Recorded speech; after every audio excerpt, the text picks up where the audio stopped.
March 12th meeting of the Shelby Township Planning Commission.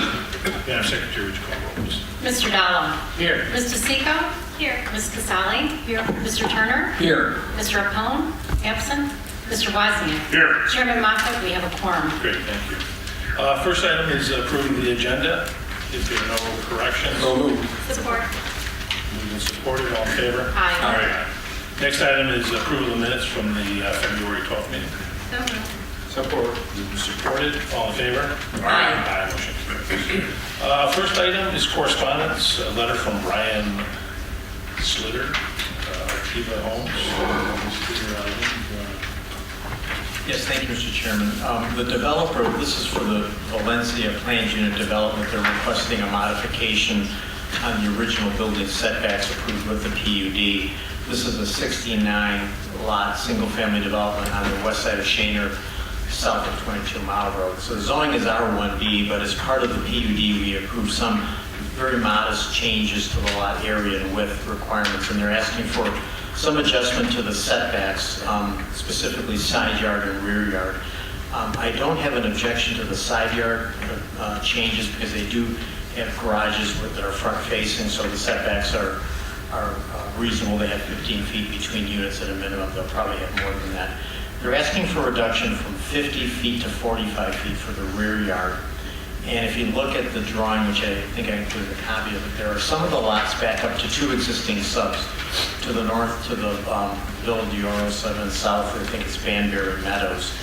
And that was not part of the original PUD or the public hearing, so I think it'd be inappropriate to adjust those setbacks along those lots as part of this process without notification. I think the best avenue is if they have a unit that doesn't fit, they should petition the ZBA for a variance. Otherwise, I think the setback adjustments are reasonable, and I'd support that change. Thank you. Any questions from the board, Leonard? So you're recommending side yard reduction, but not backyard? Rear yard only in those lots, Mr. Wozniak, that don't back up to the perimeter development sites. And then leave the other ones the same? Yes. And we have a process with the building department where we review those plot plans so that we catch those differences as a regular basis. Thank you. Mr. Wynn, looks like there are two lots in the northwest corner with a side yard, the subdivision to the north. Yes, but those lots, actually, the side yards were 7 feet, still the minimum in the R1B. Okay. So that shouldn't be a problem there. Okay. Any other questions? Hearing none, is there a motion? No. I move to approve the proposed yard setback reduction for Valencia Plant Unit development and the rear yard setback reduction except for the lots you mentioned, 32, 34, 55, and 60. Okay. So 32 through 34 and 55 through 60. Yes. Okay. Thank you. Is there support? Okay. Moved by Dallas, support by Seco. Any questions on the motion? Hearing none, we'll call the roll. Commissioner Dallas? Yes. Commissioner Seco? Yes. Commissioner Casale? Yes. Commissioner Moore? Yes. Commissioner Turner? Yes. Commissioner Wozniak? Yes. Chair votes yes. Okay, next is site plan number 18-04, special land use number 2, Colleen Severance, requesting a expansion to an existing daycare business. I'll ask, this is a public hearing, and I'll ask the secretary to read the notice as published. Charter Township of Shelby, notice of public hearing. Notice is hereby given that the Planning Commission for the Charter Township of Shelby, Macomb County, Michigan, has received a request for approval of a special land use for the following. Applicant Colleen M. Severance, 47080 Exeter Court, Shelby Township, Michigan, 48315. Proposed use, child daycare facility. Location, 47080 Exeter Court, north of 21 Mile Road, between Shaner and Hayes. Site plan number 18-04, SLU-2. Sidwell number 23-07-25-376-029. Legal description is as follows. Planning Commission will meet Monday, March 12, 2018 at 7 p.m. in the Shelby Municipal Building, 52700 Van Dyke, Shelby Township, Michigan, 586-726-7243, for the purpose of holding a public hearing on a special land use application. The application for special land use and the site plan may be examined at the Planning and Zoning Department in the municipal building Monday through Friday from 8:30 a.m. to 5 p.m. Written comments may be submitted to the Planning Commission at the above address prior to the hearing. Oral comments will be heard during the public hearing. This notice is provided pursuant to the requirements of Michigan Public Act 110 of 2006 as amended. Shelby Township Planning Commission, Jerome Moffett, Chair, Raquel Moore, Secretary. This was published in the Shelby Utica News on February 21st, 2018. There were 24 property owners and 1 applicant was notified on February 16th, 2018. Okay, thank you. Mr. Kirk, did the publication meet all requirements? Yes, it did. Thank you. So the format this evening will be as follows. The petitioner will come up, state their reasons for the requests. Commissioners will then ask questions of them. I'll then open it up to the public to ask any questions, offer any comments. Then I'll bring the petitioner back up to answer them. It's not a debate. We're not going back and forth. You're asking questions, and we'll then ask the questions of the person making the request. So with that, I'll ask the petitioner to come up, and anyone that comes up needs to state their name, their address, and then sign in on a sheet that's right next to the podium.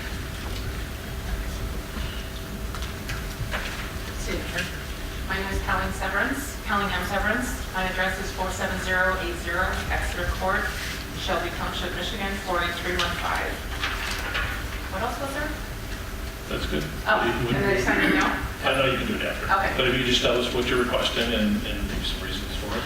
Okay, I currently have a state of Michigan family daycare license, and I am currently full to capacity of 6 children each day. I have several families I have 2 that are expecting another child, and then I have 2 other families that want to add an additional day during the week. I am requesting an increase, I need to request a license to the state of Michigan to increase my capacity to 12. That's the only other option. So I can accommodate these families so they won't have to seek alternative care. Okay. Mr. Chairman? Yeah. For the purpose of zonings, the state requires us to treat child care facilities up to 6 children as a permitted use in all the R1 zoning districts. Over 6, then we have to go to the special land use process. So that's why Mrs. Severance is here tonight. This is the first time I think we've done this. Usually people just stay with the 6, but the issues are, what impact does it have on the neighborhood, traffic, hours of operation. And Mrs. Severance did a very nice job of just submitting some background information in support of her request. I guess maybe one of the questions I should have asked the council is that this is appropriate special land use request. Yes. District. No. Thank you. All right. Any questions from the board to the petitioner? Mrs. Evans, Mr. Chairman, could you explain your morning drop-off and your PM pickup? Because traffic would be a concern. Obviously, you're on a court. We want to make sure there's no problems with the neighbors. Right. Well, I gave everybody a graph there, and it indicates that you'll see between 7 and 7:30, I have 1 car. And this is typical. I apply typical drop-off times. So every day between 7 and 7:30, except Wednesday, I have 1 car. You can see on the graph. The only thing that would change would be on Mondays, I would have an additional a car between 7:30 and 8 that I don't currently have. And then on Friday, the same time slot I would have, that was where 2 different families were requesting an additional day. So there would be 2 cars between 7:30 and 8, and then another between 8:30 and 8 and 8:30. And then the drop-offs would change. I would have additional one on Mondays between 4:30 and 5, and on Friday between 4:30 and 5 as well.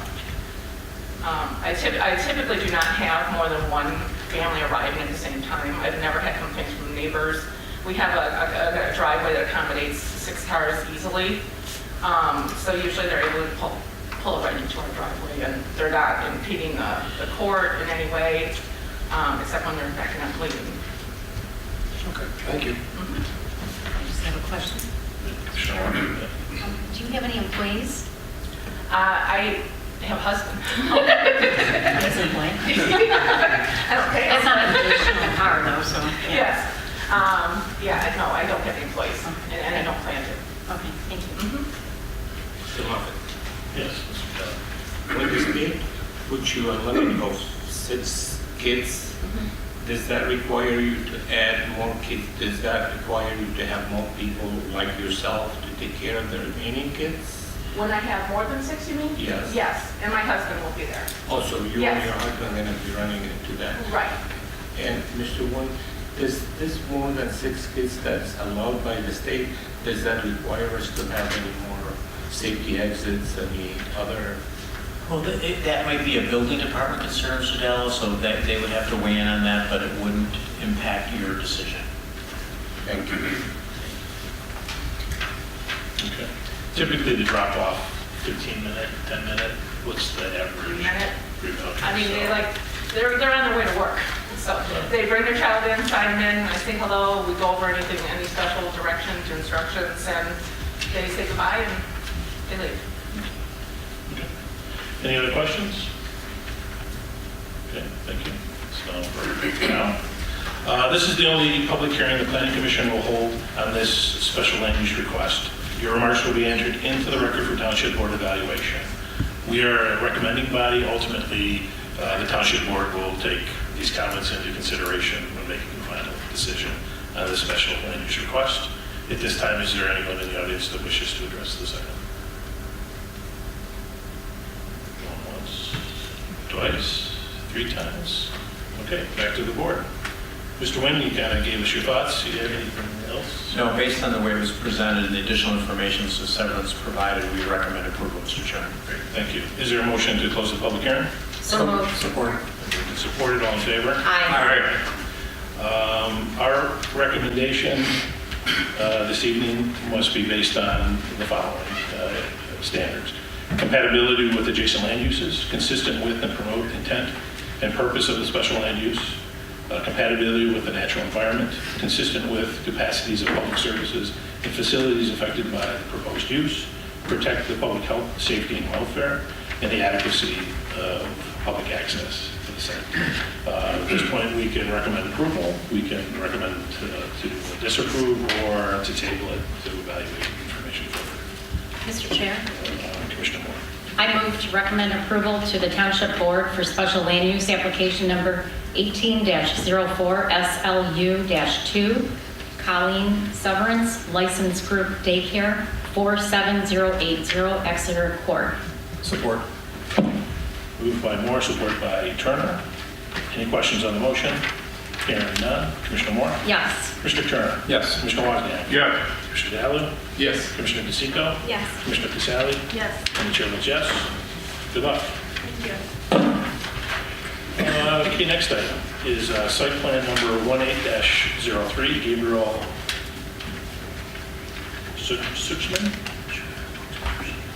Al Rig USA Development. Regarding a proposed restaurant at the outlet at the Kroger at 23.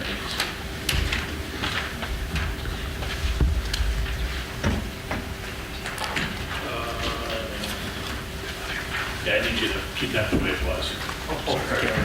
Actually, I don't need to, the guy over there. Let's start throwing stuff at you. No one there. Mistakes, right? Hang on, let's see if he can see it.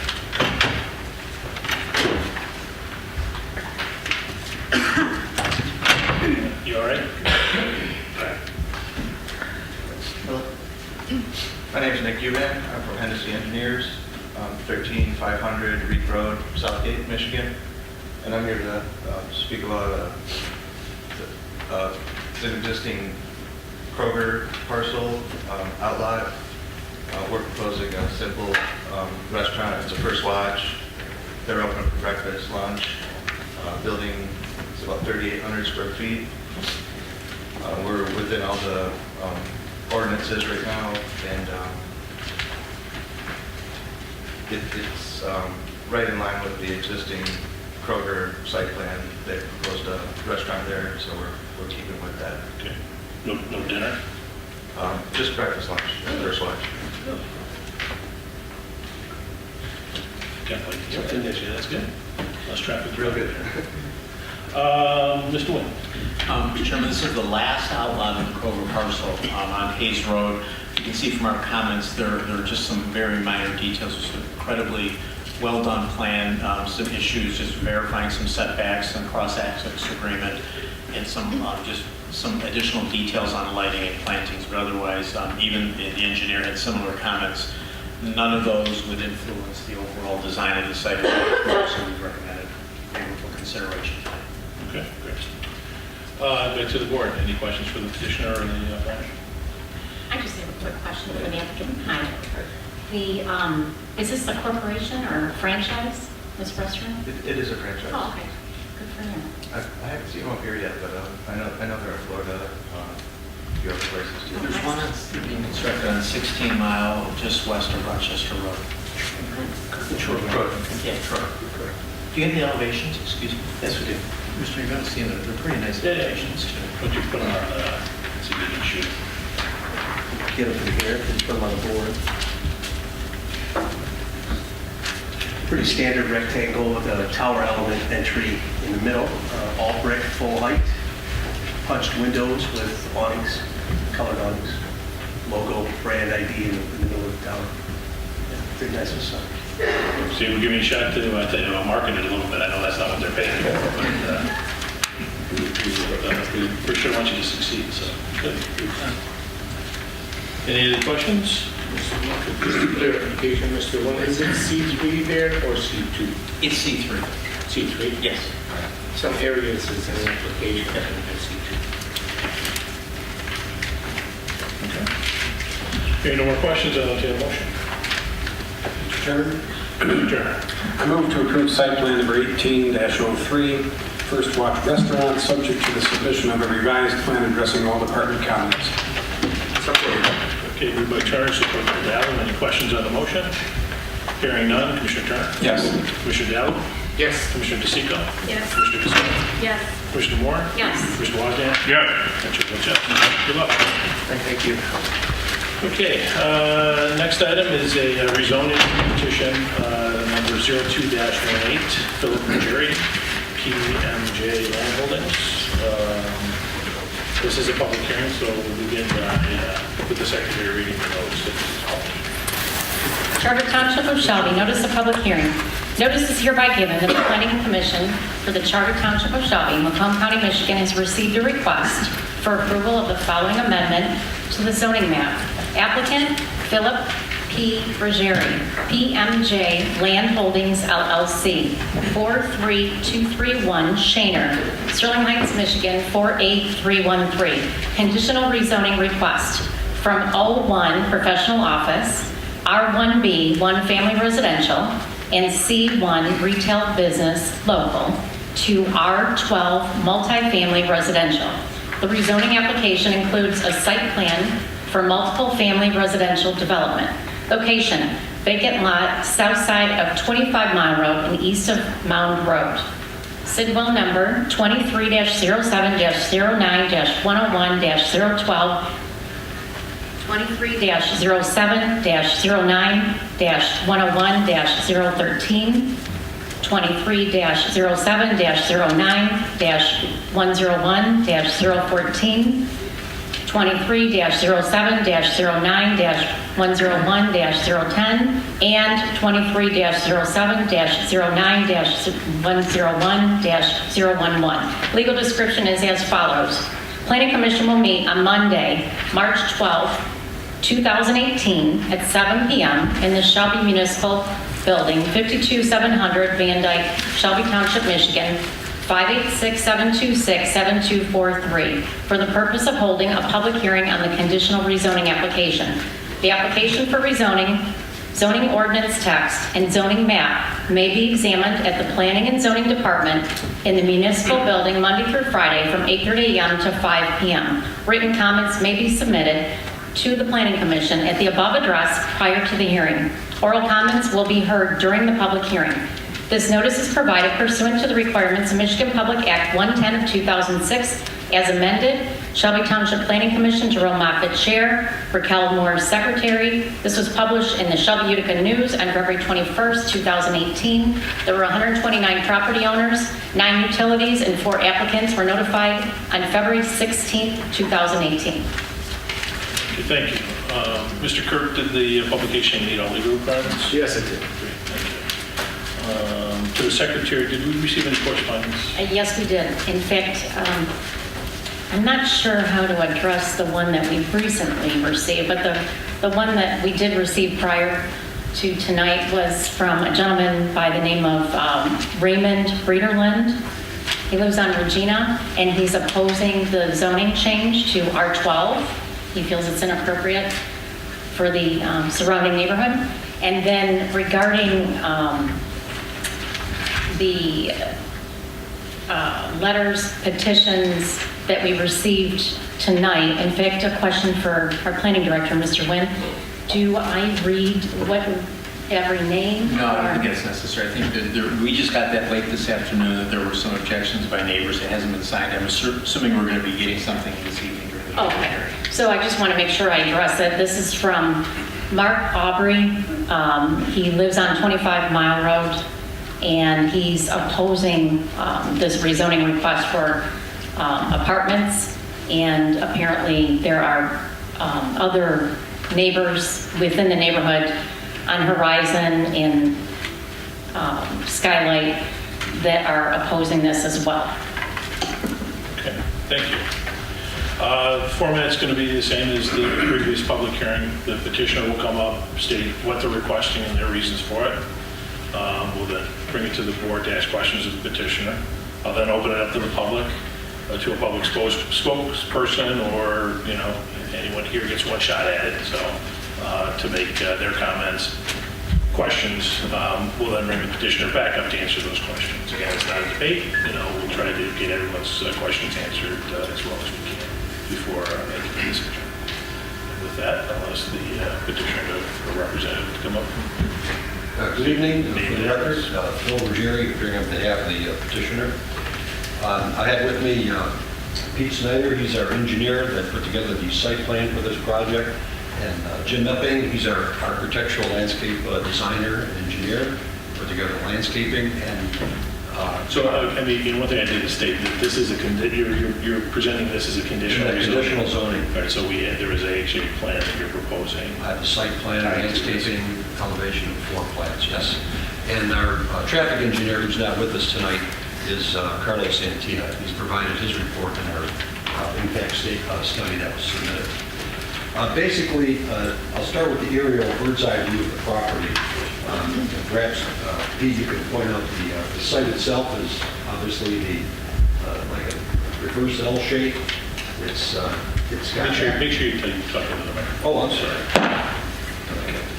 It's the reverse L shape. Property with the thickened trees at this point. To the north, we have an abundance of apartments that are all R12. And to the far right, north, is the subdivision of single-family homes, WTEP, right there. And the property just to the west of this particular site is C1 zone at the very north. East corner is a Marathon gas station. Next to that is a bank. And then we have a commercial convenience center just south of that. This particular, let's have the next, the zoning. The zoning map pretty much tells what's going on in this particular quadrant. As you can see, there's considerable R12 to the north. And then we have in the beige, I guess you'd call it, or that cream color, that is all commercial. Those across the street, which is, I believe, the Buscemi's, and south I've identified in commercial components. And then the blue is designated as the office, and likewise across the street, the northwest corner has the same designation. And that property already is R12. In our particular property with the blue, we have, as I've indicated, that is 01. That's almost 50% of the property.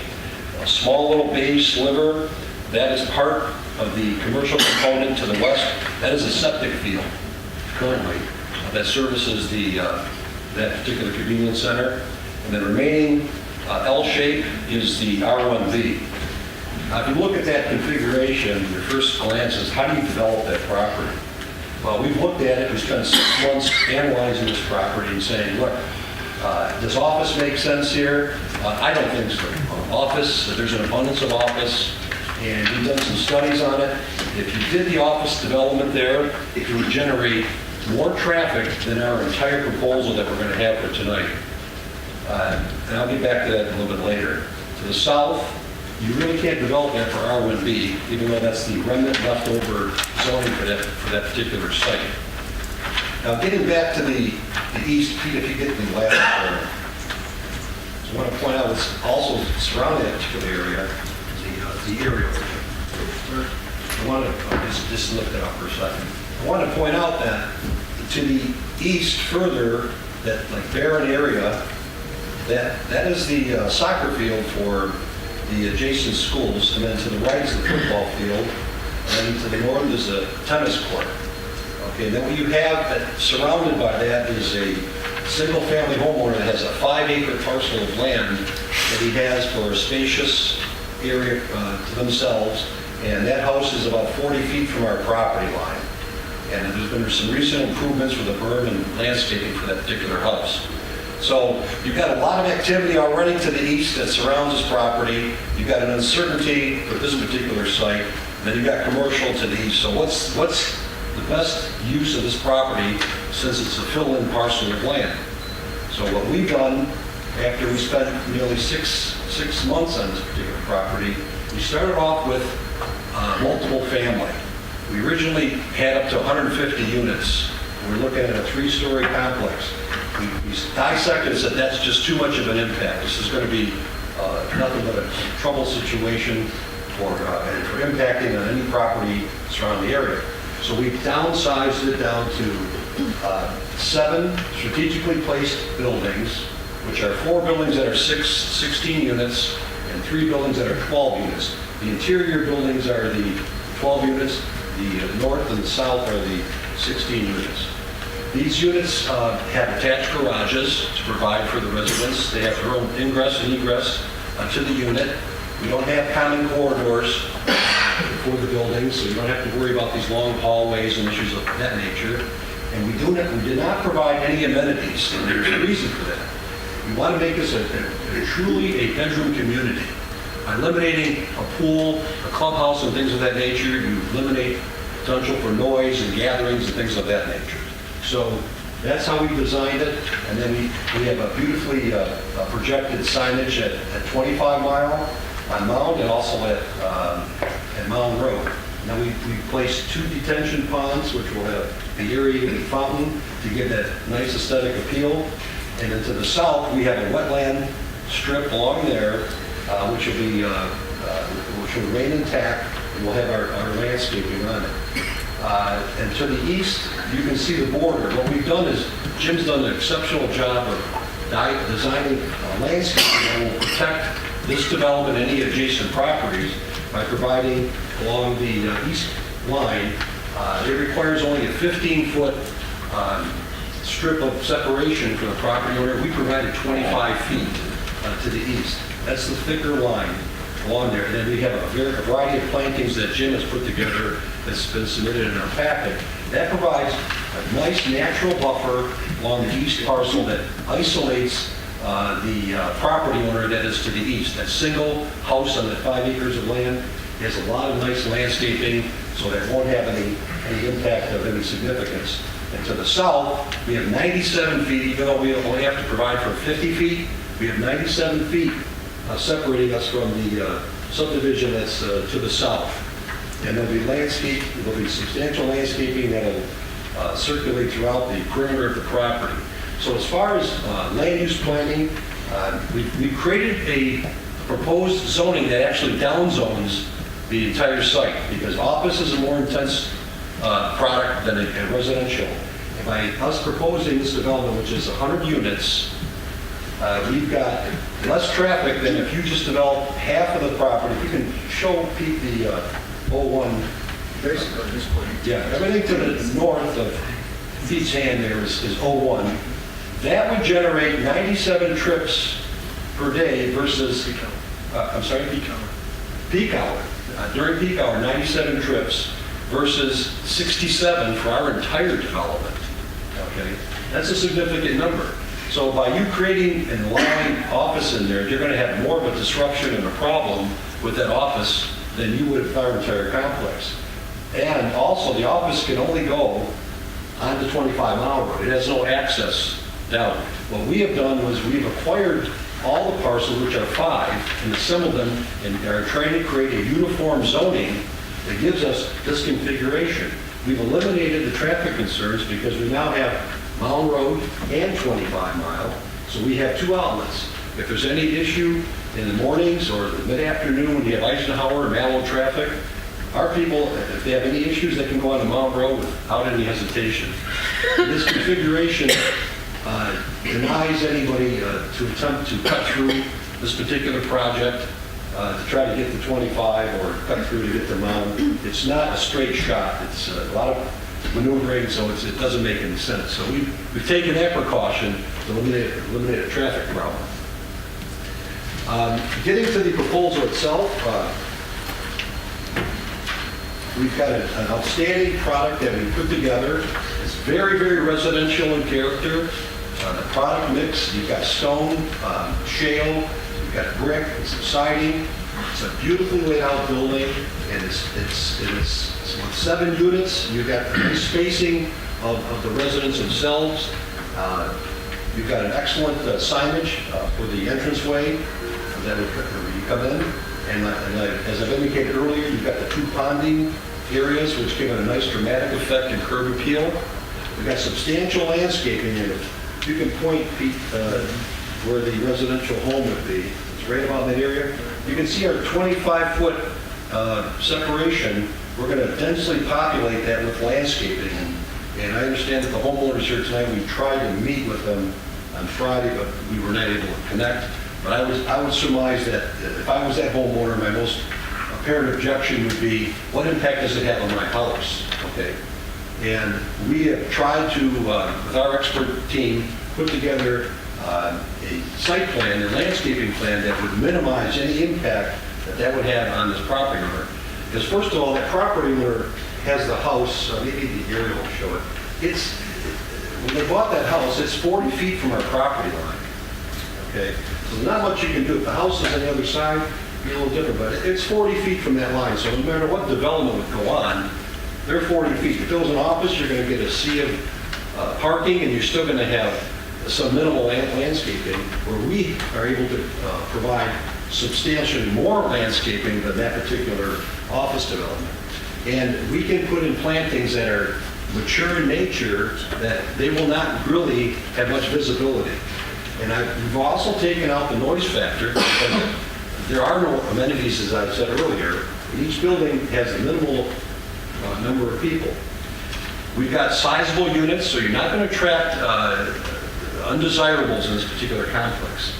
Our smallest unit is at 995, and we go up to 1,222 square feet. We have 6 varieties of units to pick from.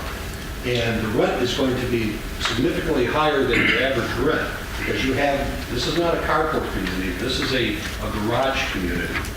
And you can see how they've been strategically planned and set up.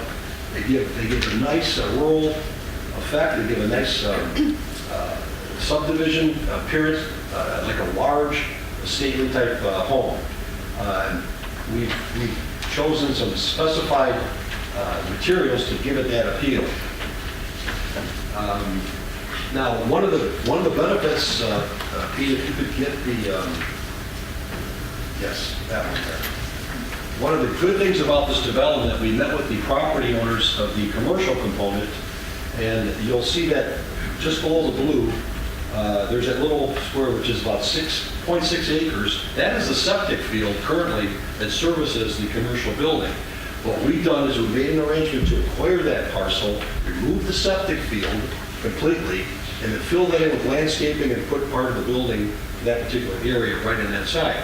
And we will allow that commercial component to connect into our sanitary sewer, and we will reconfigure his drainage in the back of his building so that he has a nice flowing system, and it'll enhance his value, and it helps an existing business person in Shelby who's been here at least 18 years improve his property. And the other benefit is, in R12 zoning, will provide new residents that will come in and service that particular convenience center, the gas station, and the Buscemi's. Also, we do not have enough multiple in Shelby Township. And with Amazon coming down the road, we're looking at 1,000 to 1,500 new jobs. You get 10% of those people that need a place, they can fill this place up in 3 months. So we find that this product here is ideal, it's at the right time, and it's something that I think Shelby should be proud of. You're talking about a $9-10 million investment here. This is not some little rinky-dink operation. So an improvement with that septic field is a tremendous benefit. Now, I've seen a petition going around, I believe Mr. Johnson circulated it. He starts attacking the development, saying it's going to diminish land values and going to cause all these problems. Well, we take that one down. We've addressed those issues because this is a self-contained private development. You don't have any access to the property to the south. Okay, we got 100 feet here that separates us. We have wetlands there, so you're not going to develop it. They're not going to even see this particular development. So the most impact would be that subdivision to the south. They're not going to be impacted at all. Their values will not be diminished at all. And I challenge them to produce one bit of evidence that shows that those property values are going to go down.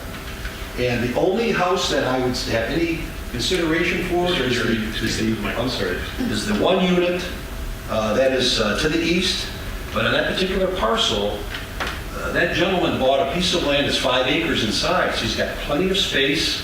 All he needs is a little bit more landscaping, and we'd be more than happy to accommodate if there's some more that needs to be done, whether on his side or on our side.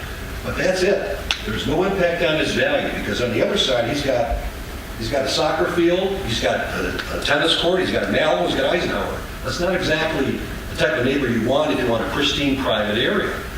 This will give a lot of privacy. This project itself will take care of all the issues. It snowplows on its own, doesn't require the services of Shelby Township.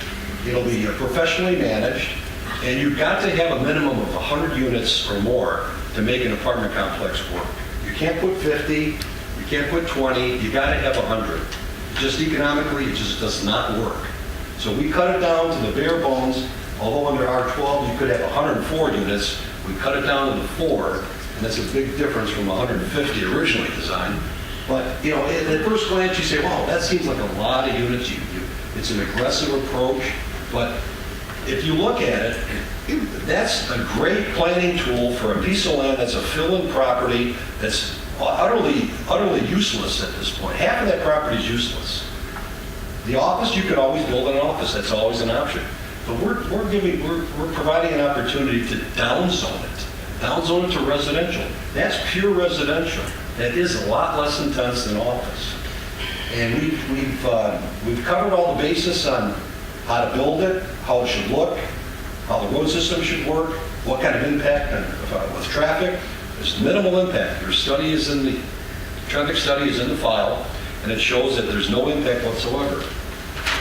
Some of the considerations, as I said, it's an outstanding transitional use between commercial and residential. You've got a solid tax base. You're looking at a $10 million development. Right now, you're getting nothing for that particular part. It's vacant land. We've got the landscaping, which provides all the beautiful buffering around the whole complex. I've talked about traffic, so I don't need to review that. The signage, again, a beautifully designed signage. It gives it that nice pristine look and private appearance. We, as I indicated, there are no amenities involved. And one of the key components, this is a conditional contract zoning. There's no speculation here. You don't have to have any guessing as to what's going to go in. This is our landscaping plan, our elevations, we submitted our floor plans, we've got our site plan. All those become part of the record, and we have to build exactly what those plans designate. So you put all that together, you get exactly what we're saying, and there's no room for error. And I think under that type of zoning, I think it's a great opportunity to get something in our township. It makes a lot of sense. It's not something that's going to be an army barrack situation where you just flatly zone it R12, and you try to slap as many units as you can in there, and it has no real character, what have you. No. This is a well-designed, state-of-the-art project. And across the street, you've got an abundance of R12. It's getting very old. Okay, so now you need something to spice it up. Once you get this particular development in there, I guarantee the properties across the street, they will enhance their property. They'll make it look better because you'll have some natural competition involved. But the product itself is going to be very difficult to beat because we have the attached garages and everybody has their own private corridor to get into their unit. That's a significant factor. This is a lot different than your typical apartments that you have. You don't see carports in here. You see very nice landscaping and parking areas, but no carports. And it provides a lot of safety for the residents themselves. And I think I've touched upon elevation and so on. And at this point, I'm going to have Pete talk about the infrastructure and the site plan, and then Jim will give more detail about the landscaping plan. And I thank you for your time. Hi, Pete Snyder, Atlantic Consultants, 8800 Mile Road, Shelby Township, Michigan. The infrastructure is pretty straightforward. There's sanitary available to the site. We're extending it through, and as Mr. Ruggieri already covered, we're also extending it to the commercial strip center and retiring the septic field, which has been there quite some time. There's a couple different drainage courses through where we can take our storm sewer, one at the northeast, one across the south. We're actually splitting the drainage as it sort of naturally flows right now. So the part goes to the north, part goes to the south. You can see the detention ponds where we've located them. There's a natural, sort of naturalish water course and, more importantly, some associated wetlands on that south piece. We are very aware of them. We've had a wetlands consultant up there flagging it. Yes, we know we're impacting them. Yes, we know that we will need an MDEQ permit to proceed, but under the circumstances, we didn't want to ask for a permit from the DEQ when we didn't know. And again, you got to pick something to go first. Do you get site plan approval for potential impact, or do you go ask for the impact first and then come back and hope that the township will grant it? So again, we opted for the site plan in this case, but we do know we need to go to the MDEQ.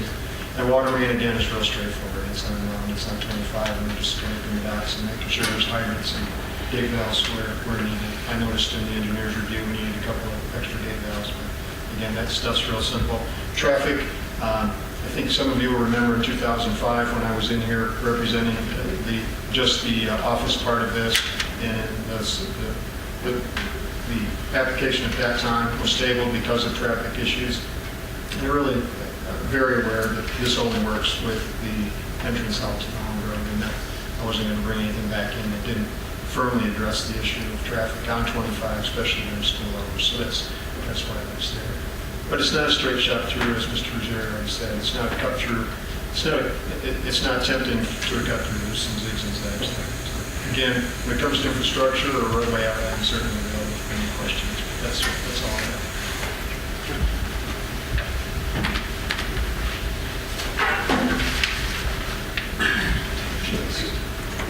Good evening, it's Jim Epping with Japan Partners, Landscape Architects at 9336 Sashmore Road in Clarkston. As Phil pointed out, our role really has been to how do you take what I think is already a very, very good site plan and make it more beautiful from a landscape point of view. Strangely enough, the first thing that attracted me from a landscape point of view is the garages. Because we have so many garages integral to the buildings, we have very, very little open parking. So we don't have large traditional parking lots that you might see either in an office complex or in a traditional apartment. What that means is obviously less pavement, but also less lighting, less large lighting poles. So we get rid of the office lighting as well as we get rid of any type of large parking lot apartment lighting. What we do with that space then is create courtyards. And so between buildings 5 and 6, 3 and 4, and along the frontages of the other buildings, we create a nice courtyard landscape. So with each of these homes, we have access and circulation on one side, and then landscaping and livable areas on the other side. These are designed to be small, quiet areas, well landscaped, well gardened. We don't have playscapes and those types of things. So it's really just meant to kind of enhance the peace and quiet of the community. Both on Mound Road and on 25, the buildings are significantly set back. It gives us a chance not only for detention, but also for some landscaping. So besides the entrance signage, which are well gardened, well landscaped, we provide a lot of tree buffering. So when you're going up and down 25 and up and down Mound, it really isn't going to appear significantly different from a green point of view. In other words, those buildings aren't going to be right up against the edge, and so it still really maintains that green corridor as you're going north and south and east and west. Lastly, along our eastern side, again, with a office zoning that's to the north, that would typically allow a 10-foot setback. We've increased that to a 25-foot setback with the R12 zoning. The Shelby Township ordinance has 4 different buffers. This would require a moderate buffer. We've actually exceeded that. And again, as Mr. Ruggiero pointed out, willing to work with the neighbor and the township to increase that even beyond. So we've nearly doubled the existing moderate landscape ordinance along the eastern boundary, and we can look for ways to make sure that those trees are planted specifically to block any opposing views or enhance those even more, either on our property or potentially beyond the adjacent property. So from a green space, from a landscape point of view, I think it's going to be just a beautiful, well cared for neighborhood. Thank you. You guys all set then? To the board, any questions for the petitioner? I mean, I'll start off. Mr. Jerry mentioned several times that the residential parcel could be developed. It can't be developed. It may not be developed efficiently, but to say it can't be developed as residential, that's just not factual, correct? I don't think so, not the R1B section. I mean, it may be a couple of units, but I'm sorry. all right. What I'm saying, it may not, someone may argue not economically, but it could be developed.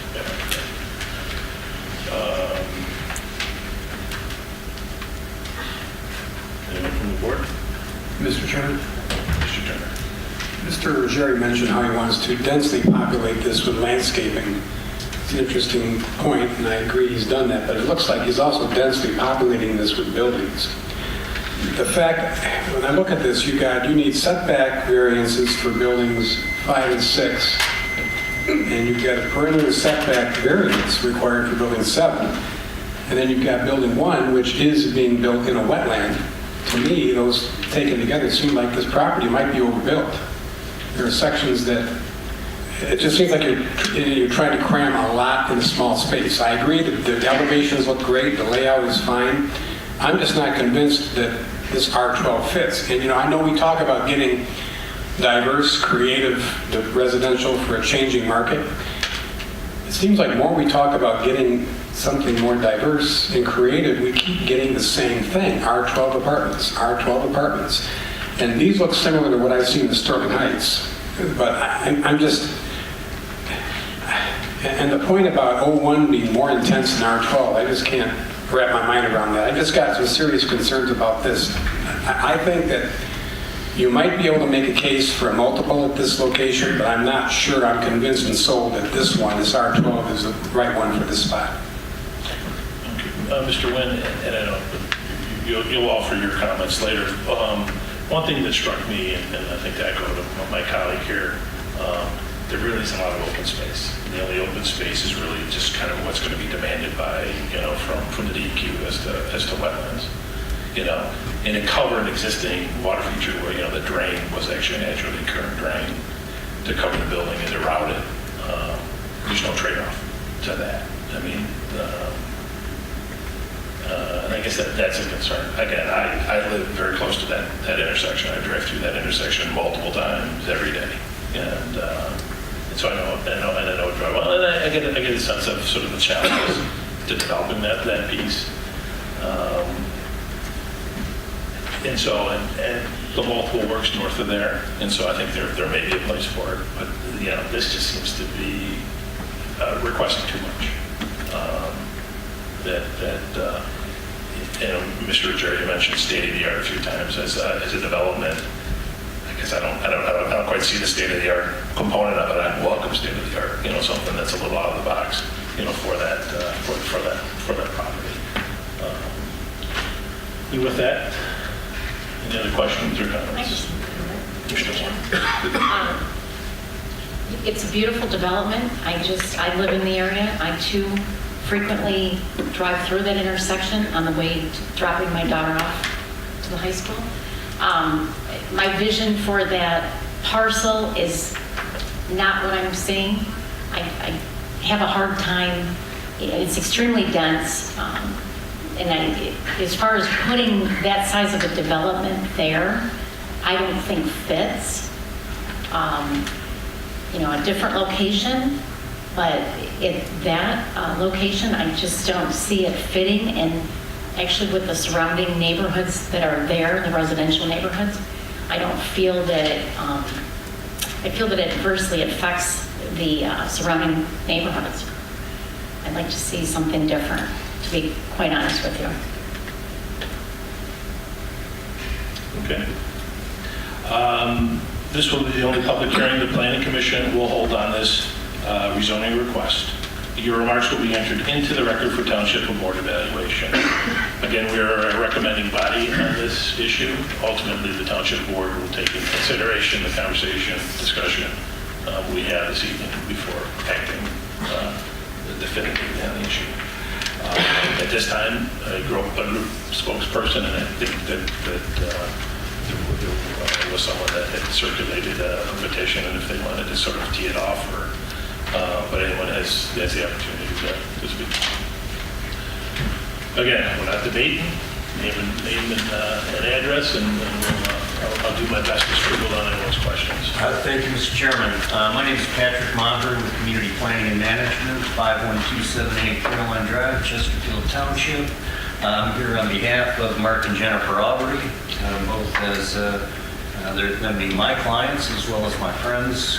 I find out tonight that I'm actually opposing my friends as well. So, that being said, we'll try to stick to the facts. If I could, Mr. Chairman, I'm going to hand out these. I'm not going to, because I'm a planner, I'm not going to spend an hour going over this because I do have planner sympathy. I know you folks don't want to be here all evening. And just remember, Mr. Wynn's a nice guy until you cross him. Exactly. And Mr. Wynn is one of my longtime mentors, so I'll show you some... That's a bit of a backhanded. Well, let me start by, I think the applicant's done a good job identifying where this is and what's surrounding it in a general sense. My clients do have a very expensive home next door to this property. My clients purchased the property next to them to the east so that they could eliminate some blight on that side of the area as well. Mark and Jennifer have really worked hard to make this their long-term home. And I'm going to let them talk more on the emotional side. I'm just going to stick kind of to your master plan here and your zoning and your surrounding land uses. And I think some of you have already hit those points already. But the master plan calls for this to be a community commercial node surrounded by moderate density residential. And, that being said, that's really what you have out there right now. You have C1 on the corner, you got some office next to it that works as a nice transition, and then you have that R1B on the south, really fitting the master plan to a T. Now, I will say that as part of that, the applicant themselves does have a challenge here. They simply can't put R1B lots coming off of Mound Road. There are other alternatives. They could go with a much less dense type of multiple family, and I think that would serve both the township and the neighbors, and quite frankly, succeed in accomplishing the goals of your master plan in a much firmer manner. So a PUD could be looked at, you could look at another type of conditional zoning under a lesser zoning district. But this particular zoning district, R12 of all things, really doesn't provide a transition. Rather, it just provides us another incompatible use, which we don't need to introduce an incompatible use. They're already there in the corner. And I would actually say C1 in office might even be less incompatible. I will give you the existing gas station as very incompatible. So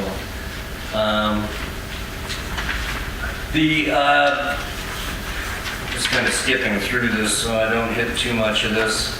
Without it seeing, I hadn't seen the actual conditions for the zoning, so I had pointed out that the R1 does allow 3-story buildings and 12 units per acre. I see they're not trying to achieve that with this particular design. They're going with a 2-story building, and I still see 100 units that are going to be placed in here. And if we look at traffic generation and 24-hour activity, you're still looking at 600 to 800 trips per day generated from this type of development.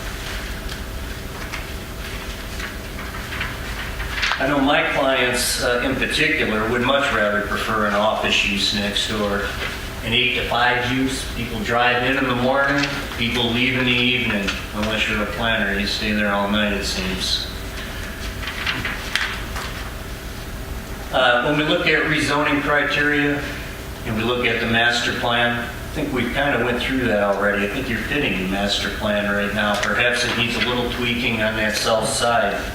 The existing land use trends, if you look at this particular area, you're really just looking for a transition from C1 to single family. You're not looking for any other type of transition. So to throw a high density R12 in there just absolutely doesn't fit.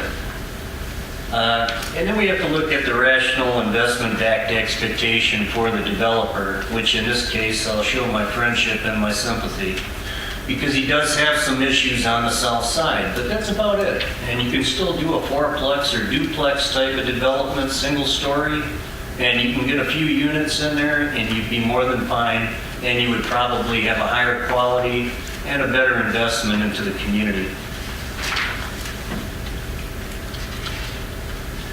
So I guess in conclusion, I don't believe your master plan supports this rezoning whatsoever. I don't believe the surrounding land uses support this development in any form or fashion. If you read the master plan, it says we want moderate density residential surrounding this, which would encourage small lot infill development. Understanding you have 280 feet of frontage on Mound, very difficult to do. It would have to be done under some type of cluster, or it would have to be done under a fourplex or duplex type of dimension. Outside of that, Mr. Chairman, I think I've hit all the points that I wanted to hit. So answer a question for me then. You're a planner with a great reputation and a long history of doing this. What would be reasonable, a reasonable density for that, if it were residential? Yeah, I would probably say 3 to 5 units per acre could be accomplished on that site. And I think it would give the community a good investment. Perhaps the value of the land is overpriced right now. I'm not sure. I'm not sure why we're striking for 12 units per acre with apartments when we could put in some quality condominiums. Or a quality office for that matter, which my client would definitely prefer. With the great planning you have here, we're not concerned about light or noise or anything else because we would be proper housing. Thank you very much. All right, thank you.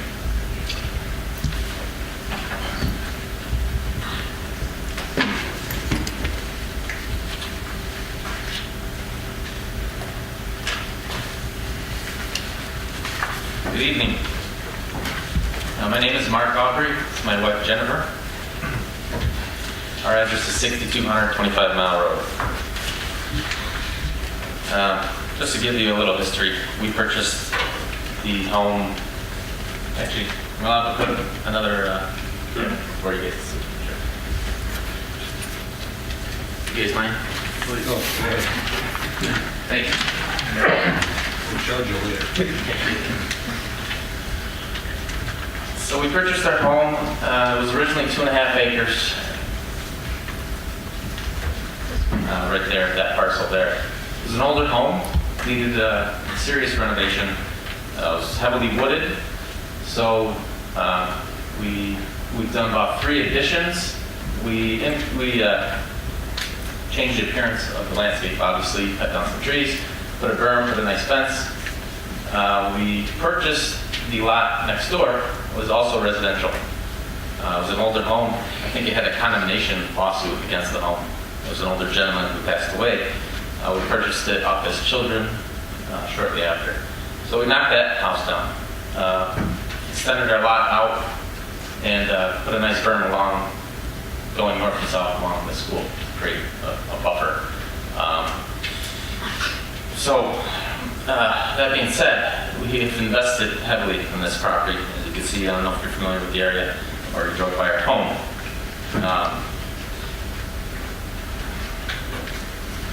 Once we heard the news of a rezone, we gathered up the neighbors. These neighbors would be south of the development, so they would share the border going east and west.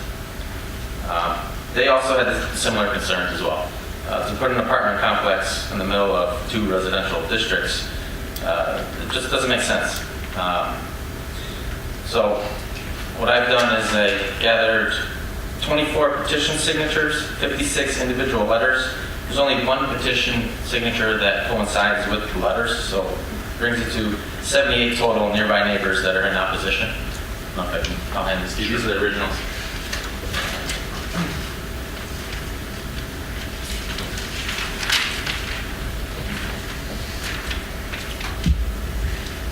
So while talking to the neighbors, we all share similar concerns, decreasing property values. You can talk to as many appraisers as you want. The gut feeling factor of somebody who wants to buy a home next to an apartment complex plays a huge role. I'm not somebody who divulges numbers, but we have over $1 million invested in our property. That's not something I would like to see directly next door. The neighbors share the same concerns as well. We were okay with the current zoning. Office, I know Mr. Ruggieri mentioned that an office is more traffic. I don't know if they've ever lived next to apartment buildings, but I have. I grew up in Warren. The noise doesn't come from a pool or an activity center. The noise comes from cars at 3 o'clock in the morning, music blasting, trucks. That's where the noise comes from. Not pools, with all due respect. So traffic, disruption of the neighborhood, the landscape is obviously a concern. Devaluing property values. Put yourself in our position. What would you do if you were us, as well as the neighbors? Mr. Ruggieri says there's not enough R12. I read an article a couple years ago in Detroit Free Press saying that Shelby Township is of top 5 communities in southeastern Michigan that allows and approved and has built apartments. So I don't see where he gets that from. There are 2 apartment complexes on 25 Mile Road. Both have vacancies. I called a 3rd one, also vacancies going along Mound Road.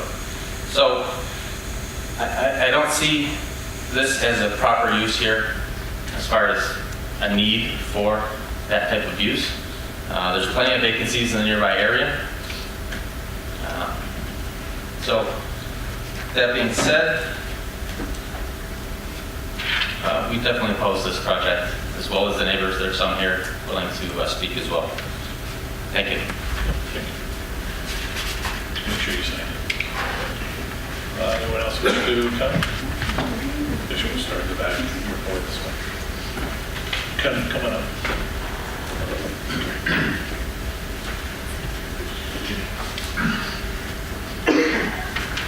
Hi, my name is Terry Dishluck. I live at 54588 Horizon, Shelby Township. I'm on the south side. Yep. And actually is the house on Mountain and Horizon. Let me first say that I agree and support your comments from council members in the critique of this project.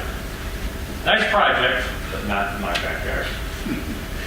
I was, Did you speak into the microphone though? I was totally dismayed when I found out the extent of this project and how these large buildings are going to be in my backyard. And as other neighbors found out, everybody was echoing the same sentiments. I think it's detrimental to the housing value, especially on the south side, on Horizon. I would not want to buy a house that flooded next to that style of complex. Mark made mention of the noise. I've lived in apartment complexes also in the past. I tend to agree with it. I support your decision to reject this project, or at least, at the very, very least, make modifications to the project. I did have a question about two things. My parents lived in this house. It was their old house. We've been there for 40-some years. Many, many decades ago, I found out, or somebody from the city told me, that there was wetlands in the back of the property. That was confirmed earlier by somebody's statements. I had a question how they could possibly build on those wetlands. There's a drain that runs through there. Did they plan on relocating that drain if this is approved? That runs through that? Because I'm looking, I didn't measure with a tape, but I'm just eyeballing going, where's 97 feet? I believe they indicated they were going to reroute part of it to the north. Okay. To the south. Yeah, because 97 feet seems to me that it's going to be on the wrong side of that, so they would have to reroute that. Then it would change the drainage of that area, and that area tends to get very wet. I'm going, is that going to cause a problem with flooding and make my property wetter? Anyway. Well, one thing that is required of any development that happens in the township is that the water has to, and there has to be proof that the water is going to be maintained or taken off the property. Okay. So they cannot alter anything that has gone off on your property. Okay. Sorry to be so nervous about this, but anyway, I just want to reiterate that I am not happy with this project, and I hope you reject it. Okay, thank you. Thank you.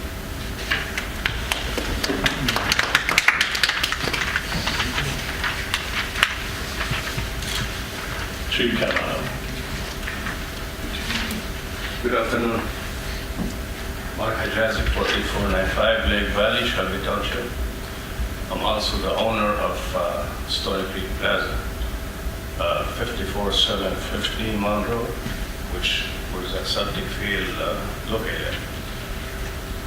I was happy really to see somebody come in. I've been in there for 16 years in Sewell County.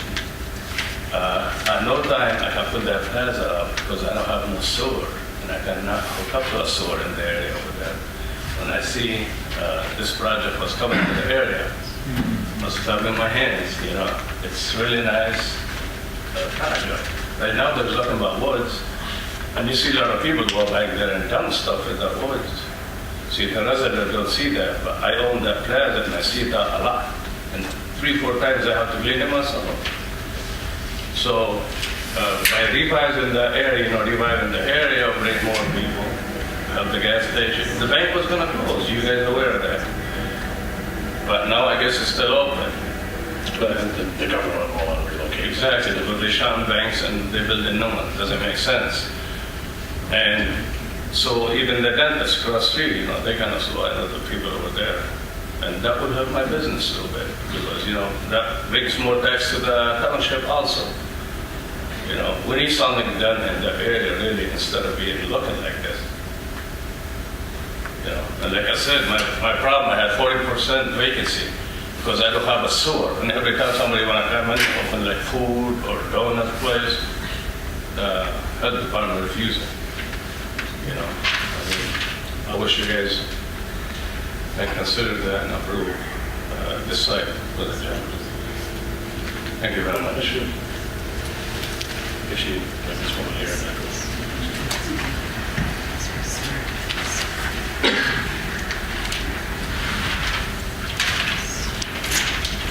Good evening, Kellyanne Johnson. I live at 54534 Horizon Drive. Do you mind if I throw up over the other one here? I'll pay for it later. So we live, just so you guys can get. Okay, did you speak into the microphone? Sorry, sir. We live at the southeast corner of the property and have the largest land frontage to the back. I'm going to point real quick for everybody. We're this house. So we're out right there. We came from Oxford. We were on 3/4 of an acre. My husband got a teaching job in Chippewa Valley, so we came out here looking for a house. I'm a country girl. We looked and we looked and we looked and we looked, and every house was smushed in. When we're looking, and I said to my husband, I can't live here because it's suffocating. We found this property. I didn't even step foot in the house, and I said, this is it. This is where I want to raise my children because it's the closest thing to up north that we could do. So this neighborhood down to the south of the proposed change is, excuse me, a little nervous. Currently, a lot of my neighbors are original owners of the 1972 homes, and sadly, it's slowly starting to turn over to newer families like myself. We purchased from original owners, so we're the second family to live there, and we are excited to carry on that legacy of growing our family in this property with the privacy of the woods behind us. We knew that potentially it would be built into something commercial, but we're thinking worst case scenario, single level, we can talk, maybe put up a nice big 12-foot fence, and it would be covered, and there wouldn't be people staring literally into my backyard, into my back living room, into my bathroom, into my bedroom, into my kitchen, where things happen. I'm feeding my kids dinner right now. When I look out, we see deer, we see birds, we see rabbits, and I could literally at 97 feet, and yes, there'll be some planting, but there's no fence that's going to cover a 2-story building. People looking down potentially into my backyard, exposing my children, and taking away our privacy, which is the only reason why we purchased this house 4 years ago.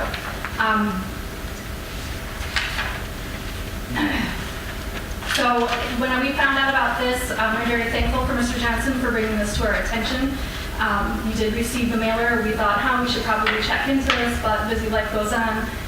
And we didn't think much more of it until we saw what was going to be put there. And we just thought, this is not a fit for our home. This is not why we bought this home. This is not what we want. We're not opposed to anything going in there, just 2 stories looking down into my little ranch and my 2 children doesn't seem appropriate to me. So that's where I'm at. And I know that several of our neighbors are here with the same sentiments. I too went door to door to the neighborhood, which would be diagonal from the high school. They were not aware. Every door that I knocked on and someone answered, they were all opposed to multifamily going in right there. They said, how did you know? And I said, a neighbor shared. So we're not the only ones. Most people don't answer the doors these days when you knock. So the ones that I did get were opposed. Nobody passed, just so you know. Thank you for your time. We appreciate it.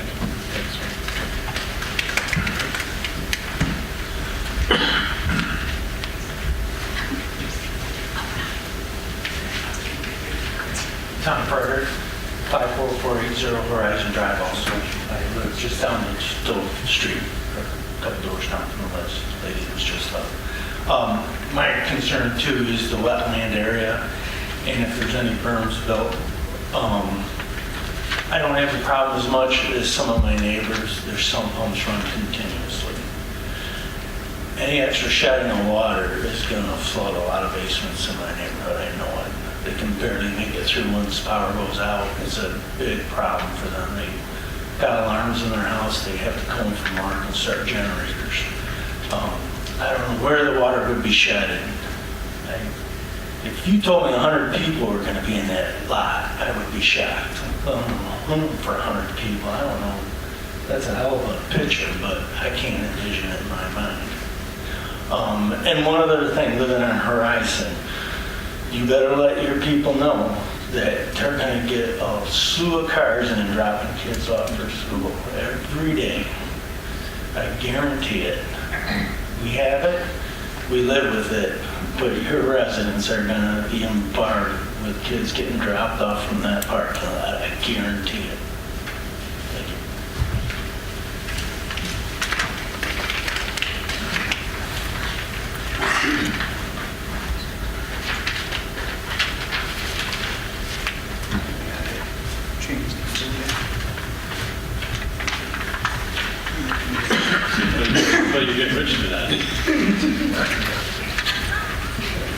Richard, I should say. I don't know, it doesn't sound like it. My name is Greg Restavansky. I'm representing my mother, who lives at 54550 Horizon, next door to the Johnsons, free down from the Schlechts. Like the rest of my neighbors, I say my neighbors, I grew up there. I watched the field turn into a woods, and I know it can't stay that way. But I think there's something that we can probably find that would fit the neighborhood better. Looking at the site plan, someone else had pointed out there's not a lot of green space except for the perimeter, which they spent a lot of time and effort to widen and landscape. But on the left of the picture, which is the southern edge, you see that the landscape picture shows a nice row of trees. That's the Edison easement. You can't plant trees there. They will be cut down right below the cables. If you plant something lower, I'd like to point out that the land from the back of Verizon rises. Those apartments will be higher than the houses on the horizon. We will be looking up into the dumpster enclosures. Looking up, no matter what they plant, what is planted there, you're going to be able to see those buildings.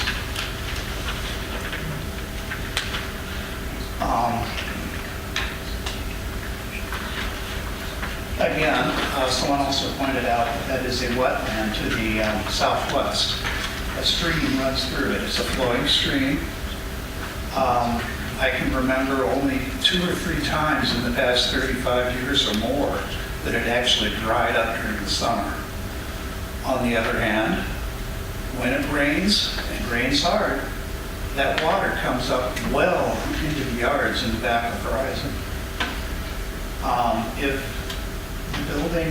building 1 is built as located on the map, it will take over some of the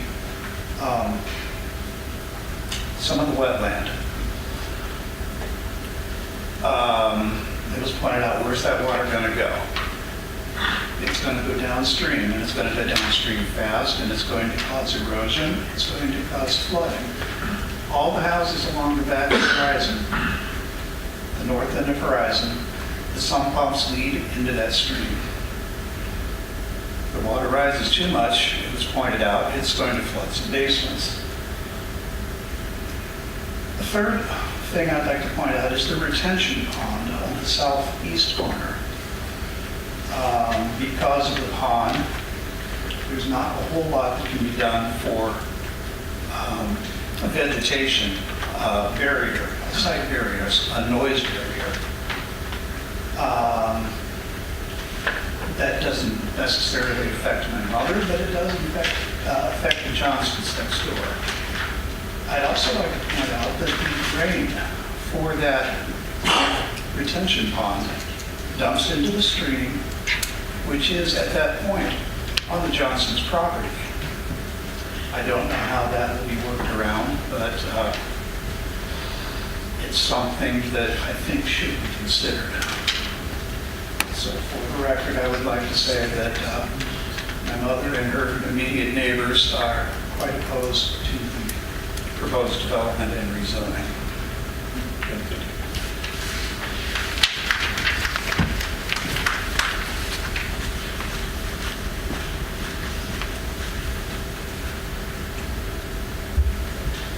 Hi, Joyce Frederick, 54480 Horizon. Just in general, totally opposed to this.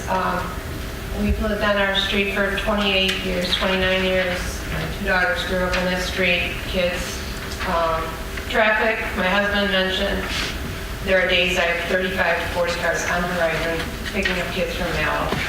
And these kids just live across the street. Why they can't walk, I don't know. If you have apartments, there will be kids. It's not just going to be adults only, which brings in more kids, more cars, I believe, that are going to come on our street to pick up their kids, take them 100 feet or whatever. Pulling out on the Mound Road, I go to work at 3 o'clock in the afternoon some days. I am sitting 5 minutes to go to a beauty shop that's 2 miles away. And I can sit there for 5 minutes waiting for traffic to clear. We've got Morgan, we've got Mel, they leave within a half hour of their time, so it's buses, people picking their kids up, the traffic. Since they raised Mound Road to 45 miles an hour, or 50, or whatever it is now, there seems to be more cars, and there's just constant traffic. So as far as that, totally opposed to that. The thing with the pond, you already have the water there. Why are they going to take it away and put more water back? To me, it's just another added accidental thing for a child to go into this pond, go through the trees, whatever, play. We don't need it. We've already had accidents in Shelby with ponds, with drownings and stuff. I don't see why we need 2 more waterways added or ponds. Especially on 25, you got kids walking home from Eisenhower. It's just going to give them something more to, let's go put our feet in the water in the summer. Let's go do something with these ponds. Because it doesn't look like they're going to be fenced off at all. But I thought to see 7 buildings with the amount of people, that is just more traffic, more population. We like our street, we like the quietness. We are getting younger families in, we are getting more younger kids. And we just want to keep it that quiet community. I feel I live just 3 or 4 houses off the curb of Horizon, so I'm on the straightaway. Did never received a letter from the township that they were proposing this. I had heard through neighbors that still live north of me that got the letters where I did it. So to say my house faces west, I would not see these buildings, but when I go out my street, yes, I'm going to see them. Our deer, we have tons of deer that live in there. They come in our yard. I don't like it because it does eat my plants, but you know what? I'd rather see a deer than see a building. And if this gets developed, where are those, animals going to go? Where are just like I said, the birds, everything, the deer, just the wildlife. There's no room anymore for them now. They're getting pushed out. So I'd rather see it stay woods. If you have to build something, let's downsize it big time. But as far as office building, like you mentioned, lower level, fine. Offices are open 9 to 5, closed, no traffic. It's not all hours of the day that people are, going in and out, depending on what type of office it is. But for myself, and my family, and all my neighbors, we are totally opposed to this. Thank you. Anyone else?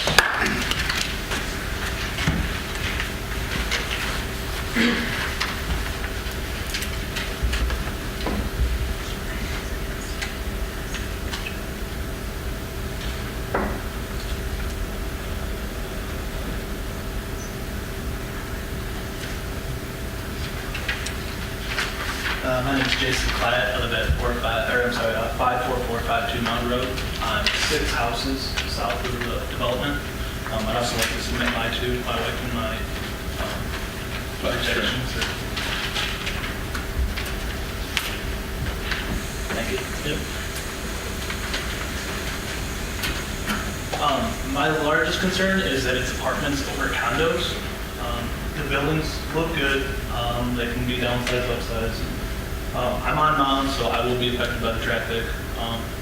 Shelby is like a lifetime dream that I've wanted to live here my whole life. I'm young, but luckily I was able to buy a home here. It's my second home in Shelby. My grandparents lived across the street in the suburb with the lakes since the 60s. All my other grandparents lived across the street on 24. My aunts and uncles all grew up there. I went to Morgan. My son goes to Morgan. My mom went to Morgan. But there's a giant sense of community and there's pride of ownership. And I don't see pride of ownership in any apartment complex that I've ever been by or to. In 30 years, this looks beautiful now, it looks beautiful in 10 years. The apartments north of 25 are already starting to look kind of overdeveloped and kind of crappy. If you look at any of the subs or any of the apartments that have been here since the 70s, the 80s, they usually look run down, low rent. I mean, it's a lifetime commitment. I want to live here. I want my kids to live here when they get older. I want my grandkids to live here. So to see just another apartment complex, and 30 years from now, another rundown building and low rent because poor management later on. I just don't see a plus in it. If there's homes there, if there's condos, there's private ownership, people are happy to live in this area, and I love it. I would not like to see more apartments, just more and more apartments. And like I said, my grandparents have been there for 50, 60 years now across the street, and when they go, I'd love to buy their house and stay here too, and just stay the rest of my life. So that's all I can say. Thank you. Okay, thank you. Does anyone else wish to comment?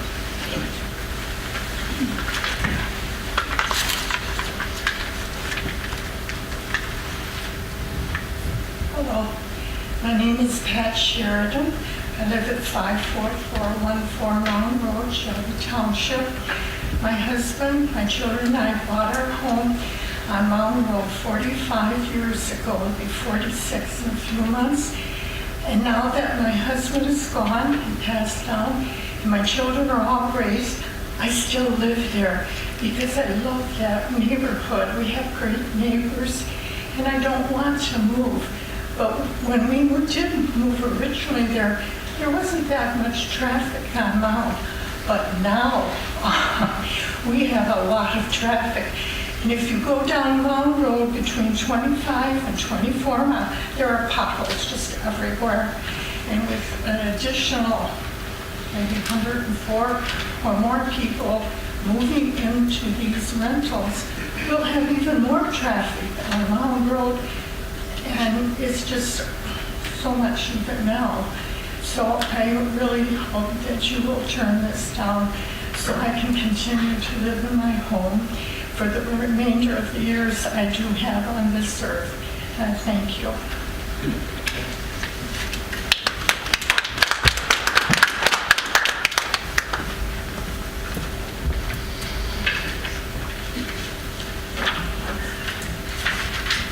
Good evening, my name is Michael Dom. I'm at 54282 Horizon Drive. I have more questions to the board that perhaps I don't know if you pass on questions for consideration when it goes to the further boards for development, but there's been a lot of talk about the traffic, and you mentioned that if it was zoned office, they claim it'd be 97 trips per peak hour as opposed to the apartment complex would be 67. I don't know the definition of peak hour, but I know around that neighborhood, several people have already mentioned that drop-off, pickup time to school, Mountain Road backs up, Horizon Drive backs up. And then there's 2 school zones along Mound that I would say that there's a good number of people that don't follow the 30 mile per hour speed limit that is through there, and I think that'll continue to increase. And I don't see that this many cars with 100. It's not just 100 people, it's 100 units, meaning 1 to 2 at least people who are driving with cars. And family considerations, Shelby is a great area, it's got great schools. I've got a daughter that attends Morgan Elementary. I do have some concern about overcrowding in Morgan. The classrooms are already getting really full. My daughter's classroom is at 27. Many are also near at capacity, and there's other neighborhoods being built that will feed into Morgan that are along 25 Mile Road as you go east. And then also the development that's north of that, just before you get to Van Dyke, has also got more housing in there. So all that's feeding into Morgan Elementary, and then we'll go into Milo, of course, and then Eisenhower. And I don't have my children that were at Milo and Eisenhower are now out. I don't know what the situation there is as far as teacher-student ratios, but I can tell you that Morgan is near capacity right now. I do have some concerns about the demographics, what the target demographic would be. It sounds like from what they list as the square footage and the rental rates that they are hoping to acquire, that it would be family dwellings, but again, then that leads to the concern of overcrowding in the school, additional traffic during what we consider peak times in the neighborhood being anywhere from 7 a.m. to 9 a.m. when a lot of children are getting dropped off, a lot of people are headed to work at that time, and those are the considerations for them. That's all I have. Thank you. Anyone else?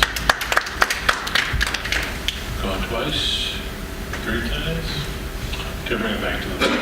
Mr. Wynn, your thoughts? Two comments I want to address, not only the rezoning, but the site plan. As was pointed out by the other planner, Mr. Maher, that if you look at the master plan, this is located in an area of moderate density, which is not a multiple family classification. So it's not appropriately aligned with the master plan. We recognize that this is a transitional location, and oftentimes single family is not always a transitional land use. Multiple oftentimes serves as an appropriate transitional land use. However, the concern I think here is density and scale of development. And if you look at the site plan, you can see this. I think Mr. Turner appropriately pointed out some of the setbacks. Buildings 5 and 6 are 10 feet short of meeting the setback requirement between the units, and then building 7 doesn't observe the 50-foot perimeter setback. It's, I think, less than 10 feet from the property line. When you see issues like that, or site plan issues that suggest that the site is overbuilt, there's no real burden for them to get a variance because there's nothing unique about this site that would justify that. The second issue, broad issue, was the impact on the natural features.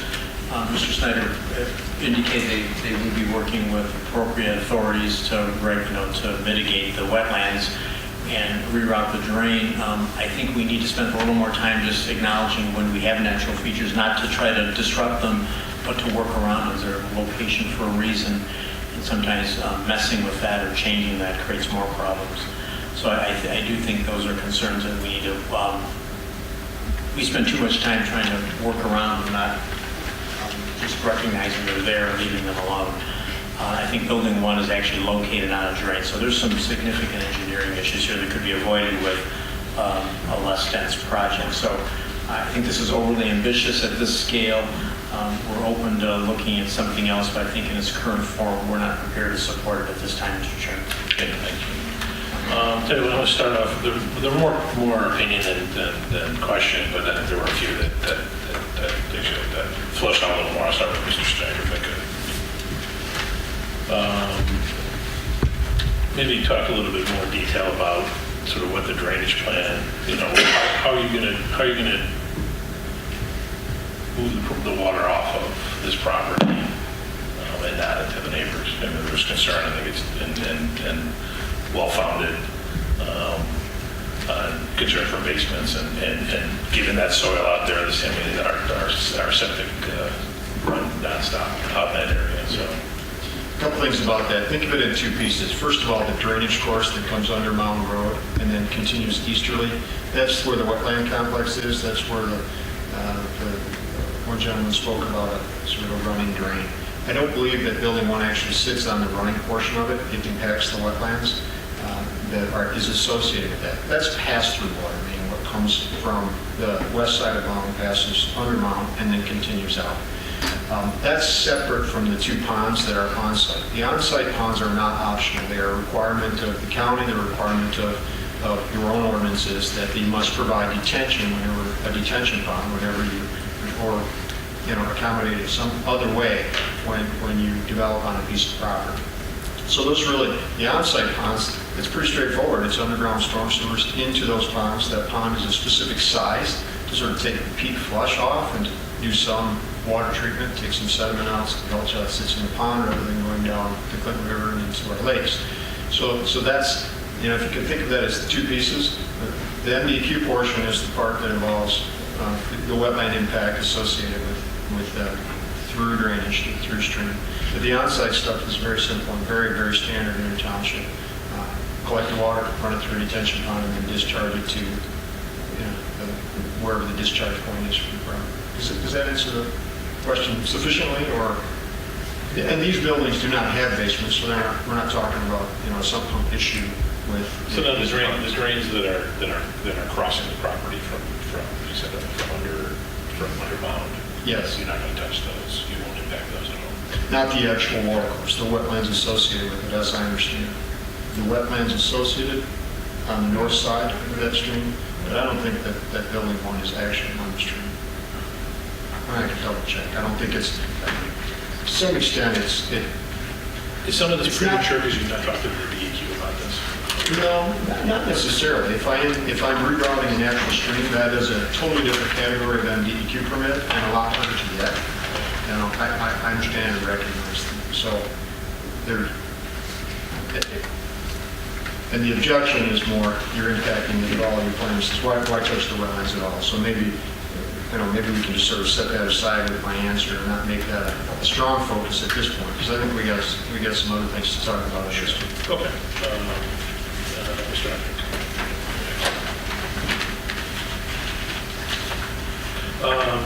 So this Edison easement, how is that going to impact what you're proposing? The trees, and I think in your packets, the more detailed landscape plan. In your packets, you have a more detailed landscape plan. There's actually a utility corridor going north to south, as well as east to west. That is an easement, a non-plantable easement, and it actually straddles both our property and the Aubrey's property next door. You'll see in our landscape plan that we actually hold the trees closer to the curb line, and we'll have to achieve the entire density plan along that curb line. So with that 25-foot, we're able to accommodate that Edison easement, as well as provide, even exceed that required buffer. To the south are the wetlands, and so all of our plantings will be closer to the buildings. We're not planning on impacting the wetlands nor planting within them. Okay. So concerns from a couple of residents about the impact of a two-story building, to be able to properly buffer a two-story building. How would you defense of? You know, if we have the opportunity to come back, perhaps we can create some cross sections and show some view angles. But certainly throughout the community, all communities, there are two-story homes and phase two-story homes, and at a much closer distance. If I'm on a R1B single-family lot, it wouldn't be unusual that the back of two-story homes would be close. So we're at a much greater distance. I think that angle with the wetlands there would prevent any unusual intrusion. Even with the raised elevations, and I know that the topography there is it dips down from 25, and it does rise up. So I don't doubt what the gentleman had mentioned. I don't doubt it either, but again, we can show some cross sections. I don't have the topography in front of me, but I don't believe it's more than less than 10 feet of rise over that great a distance. For all intents and purposes, as you're driving along Mountain Road there, it feels very flat, so it's not as though it's a steep hill as it was. Okay, we'll say that one. Who wants to talk about traffic? Yeah, the traffic. Because one of the last speakers actually it kind of resonated with me. So an office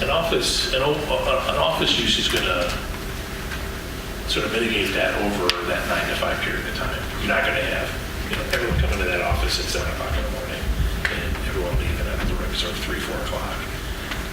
The problem with this use is because of the 3 schools, all pretty much dumping off from that 7 to 9, from 2:30 to 4:30. It sort of coincides with a person's coming and going to their residence. So I mean, maybe that's something as important we need to look at too. Maybe and maybe I'll leave that to Mr. Lindsay to sort of think that through a little bit too. Is that okay? So maybe peak hours, we're talking over that 7 to 7, whatever you want to call that peak period of time.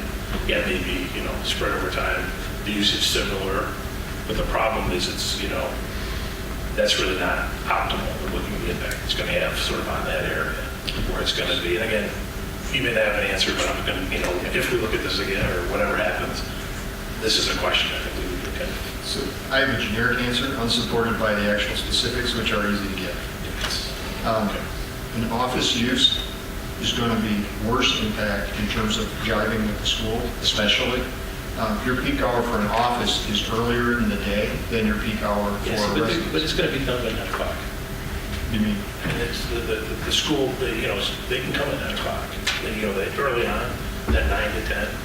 But the schools there operate from 7 to 9-ish. Yep. Okay, and so at that point, then, that traffic, that impact is gone. Right. And So it's just gonna come up with someone going to work, So what I'm saying is the school's peak, 7 to 9, happens to coincide with the peak of when you'd be driving to an office. The school leaving. Well, this is, what we're gonna, this is like a doctor's office, this is gonna be, Yeah, I mean, you put a medical. a medical office. There's two parts to it. One is the employees coming to the office and leaving the office. That's going to actually coincide quite closely with the schools, okay? Well, that can Closer than a At resident. 7 o'clock to 8 o'clock, you go get a doctor's appointment then, I mean, whatever. It's, Yeah, you see,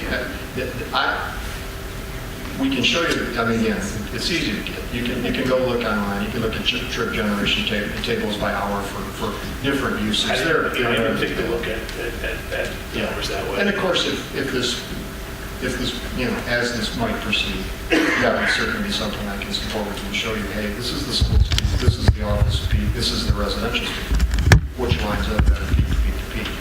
That's a fairly straightforward, and for an engineer, that's a pretty straightforward thing to do, and I think a planner could easily tackle that one as well. You just got to look online, find the trip generation planner. Glenn's done it before to me in reverse, okay? And we know all planners are geniuses. Even a planner could be like that. What'd you do to somebody? I guess I was a mentor and now I'm a planner. You're getting backhanded all over. All right. I guess that's what I kind of gleaned from that. To my colleagues here, did I miss anything? I do want to say one other thing to not forget is that the office, when you think about the residential portion of the traffic, you have two entrances. That is office only comes to 25. It's not, you're not splitting, even if they're the same, I mean, they're not, even if they're the same generation, all of the office goes to 25, not split. So again, don't forget that aspect too. That's a valid point. And to the gentleman that owns the strip there on Mound, I appreciated your comments too. That is a strong consideration.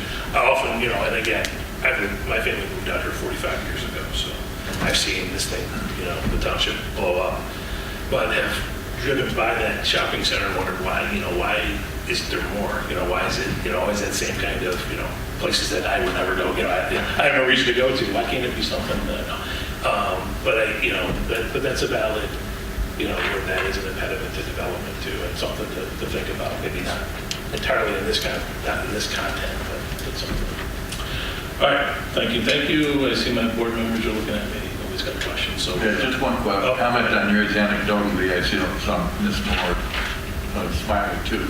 We played Dodger bus trying to get into Eisenhower at 7 in the morning. There's like 6 buses lined up and they're all trying to turn left all the time. And that's at 7 to 7:20 when school starts. It's scary. Listen, I had 3 sons that all did the Mallard and Eisenhower, but they made them walk, and if they could kind their mother into driving them, God bless them. Yeah. Or do the horizon cut. Never did No. I already got 35 cars on that street every day now. I don't need more. I can't get out of my driveway, so do not add more. That's a different set of issues. That one we can't solve. Totally. They won't let us. All right, thank you. Is there a motion to close the public hearing? So moved. Support. Been moved and supported. All in favor? Aye. Okay, this evening, our recommendation must be based on the following: the practicality of the rezoning request and the effect on the surrounding area, the owner's right to use his land, the current growth and development patterns warrant this rezoning, and is the proposed rezoning in accordance with the master plan. Again, we are recommending body, so we can recommend to the township board either to approve this request, to table the request, to evaluate it further, or to deny the request. At this point, I'll entertain a motion. Mr. Chair, I do have a question for the planner. Okay. If you don't mind. So if we were to deny this, then that would mean they would not have an opportunity then to come back and revisit this parcel? Well, they could, but they'd have to start all over. Okay. New application. So if we postpone this, does that mean we're postponing and we're accepting the R12, the high density? You're not accepting anything. Just postponing, it says you're giving them a chance to listen to the comments and go back and see if they can come back with another plan. You don't open the door up at all. You just give them the opportunity to respond Okay, thank you for with that. a new design. There's a practical aspect of doing that. Starting all over with a new application is more work just for more work's sake. Right. It doesn't accomplish anything. You know, people sometimes are disappointed when something gets postponed. It just means something hasn't been approved. Period. Thank you for clarifying that, I appreciate it. Mr. Dell. I want to make a motion to postpone conditional rezoning petition number 02-18 for Philip Ruggieri, BMJ Holding LLC, to give the applicant an opportunity to revise plan to improve its compatibility to the current zoning ordinance standards. Support. Okay, moved by Dow, support by DeSico. Is there any comments or questions on the motion? Just one comment. With these three master elocutionists here, I would expect they're going to meet with the neighbors and hammer out something. Yeah, that's it.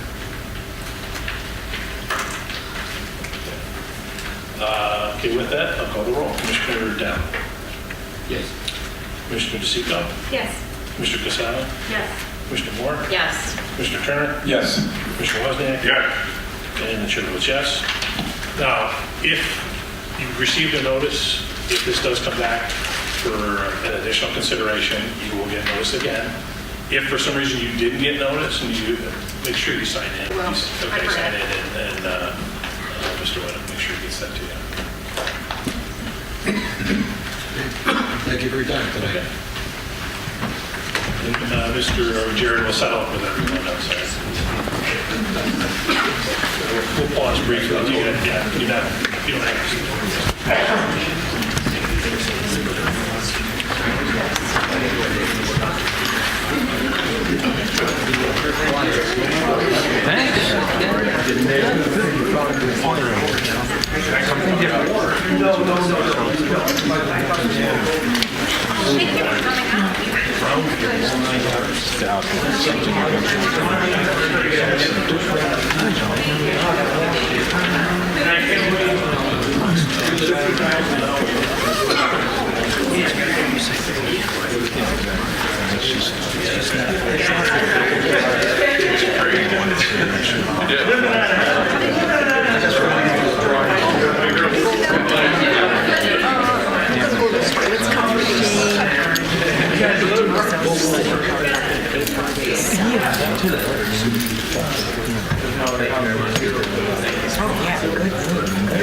And you are too.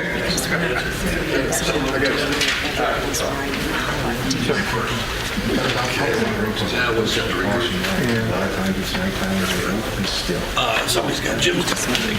You never see cops. Never. That's what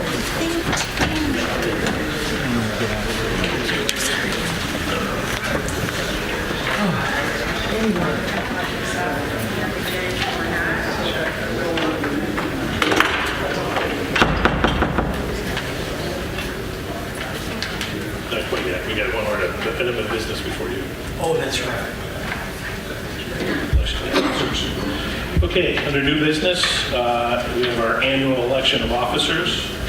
The first consisting of the chair. Is there a motion? Mr. Chairman, I move to nominate Jerry Moffett for chair. Support. Thank you. I accept. Are there any other nominations? Any other nominations? Then I'll take a motion to close nominations, allow for a... All in favor? Aye. Aye. Aye. Okay, next item is vice chair. Mr. Chairman, I'd like to nominate Phil Turner for vice chair for the following term. Is there support? Support. Moved and supported. Do you accept? If it pleases the commission, sure, I'll be vice chair. It's all on our sword already. All right, all in favor? Aye. All right, and then finally, for secretary. Mr. Chairman, Commissioner Zay. I'd like to nominate Raquel Moore for another term as Secretary of our Commission. Support. Moved and supported. Any other nominations? Hearing none, all in favor? All right. Thank you. All right. Mr. Chairman, Commissioner, 2 items from Planning Director's report. Pete's going to go over one, but I'm going to do one real quickly. The court building. You may recall we approved the court building a while back, the new court building next to the police station. And the engineer was finalizing the plans, found a survey error, and as a result, the building is going to encroach into the setback by a small amount, about 10 feet. As you can see where I've shown that. So we make the township tear it down. Well, it's not there. They haven't dug around it. So the 2 options, the first option was sending it to the ZBA, which really delays the project. The way the ordinance is written in this district, it gives you the opportunity to address that and allow that setback encroachment. And there's going to be significant green belt along it. You can see it's just that point variance, so it really doesn't have a significant impact. But I wanted something on the record of septic. Unless there's an objection, seeing none. You have your answer. Thank you. Now, Pete, you may recall last year Pete brought in Dugan Manufacturing, site plan for expansion of that industrial building. And we wanted to give you an update of where they stand at that because there's some good things happening there. So since Pete was here, I just wanted to let him weigh in on that and show you where we're at. Yeah, it's pretty straightforward. I talked this through with Glenn already. This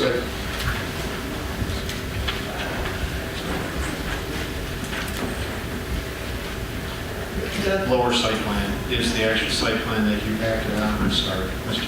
Can you see that? I can see it. All right. I like pointing them both at the same time, and I'm working on there first. So that's the site plan that you acted on and approved, along with the master development plan. So of course, it's predicated on the purchase of the Conrad property to the north, which is proceeding by the way.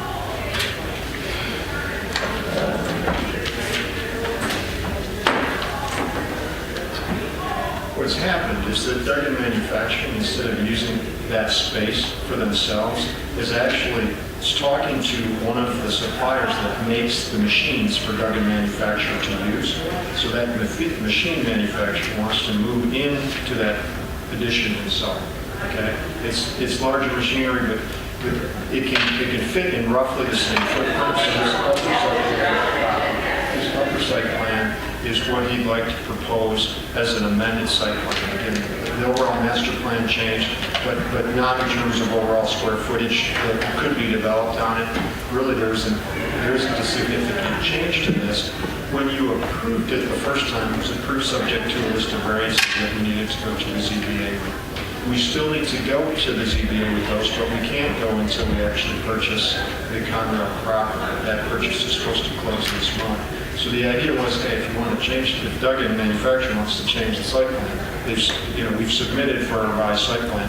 But the idea is that we would get it in front of you and get it processed before the variances came up, so that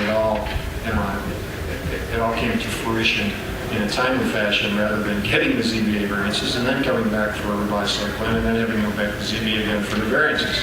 It's the same variances, but it would be on a fresh site plan. So, technically, you got to go back and get the real variance. So that's the approach we've taken. We got it in, to the planning department as early as I knew.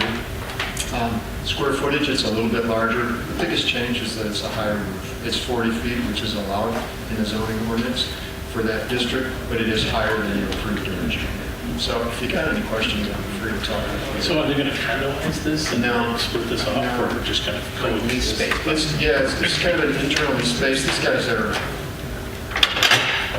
almost share stuff. This whole supplier and manufacturer chain is really not not the model that I grew up with. They share stuff, they share space. Equipment that you think is yours isn't really yours.